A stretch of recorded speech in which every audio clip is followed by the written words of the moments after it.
So Erickson Lubin, uh, everybody knows, he was knocked out by Charlo back in 2017, and at the post fight, he said that was just a minor error of that a mistake that he made.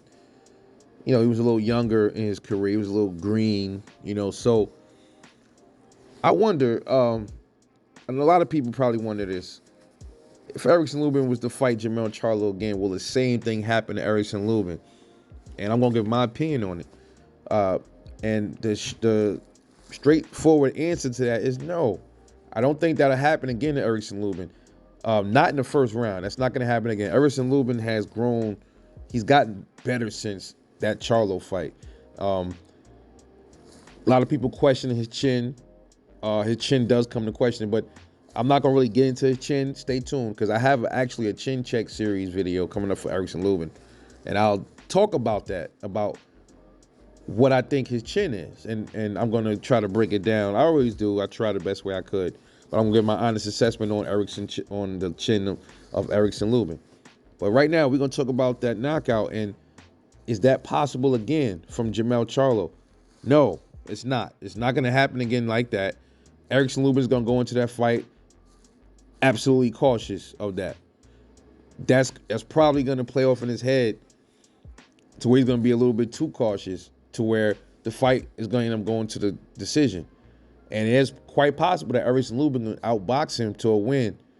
But if he's not responsible in that ring, he does anything defensively wrong, again, later on in the fight, Jermell Charlo could clip him, possibly knock him out.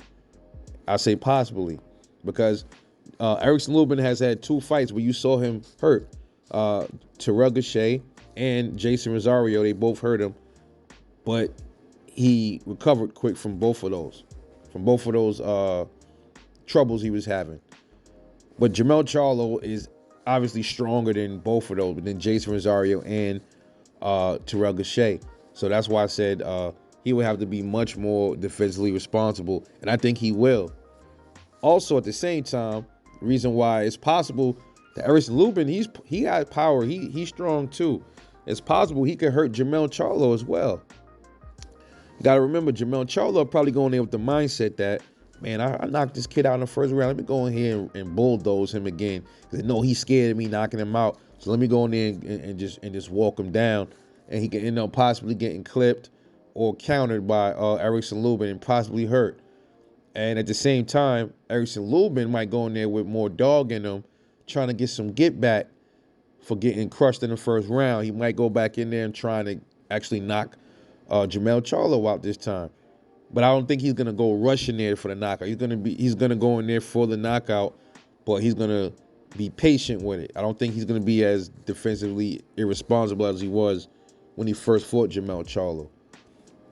So Erickson Lubin, like I said, his power, he has 24 wins, and 17 of those wins is by way of knockout. So he has a 68% knockout ratio. So he definitely has power. He has good power. And the funny thing about that is he has a higher knockout ratio than Jermell Charlo. Strange, right? And they got almost around the same amount of fights. It's kind of odd, but I would have to say that fight would probably go to the cards. Lubin has grown since then. He definitely improved, but we got to see how he would do. And I don't think they'll end up fighting at 154. I don't know. It depends on if Jermell Charlo sticks around after the Castaño fight. If rather he becomes undisputed or he doesn't. If he hangs around 154, then we might get a Lubin rematch at 154. But we already know that there's talks of Jermall Charlo moving up to 168. And then that would mean Jermell Charlo will move up to 160. And then maybe Erickson Lubin can move up and follow Charlo up there, and they can get the rematch up there. But we will see. But let me know what you think about this. Will the same thing happen to Erickson Lubin if they end up fighting again in any weight class, 160 or 154? Let me know what you think about it. Drop a comment, like, and subscribe. I'll catch y'all later on the next one, and I'm out.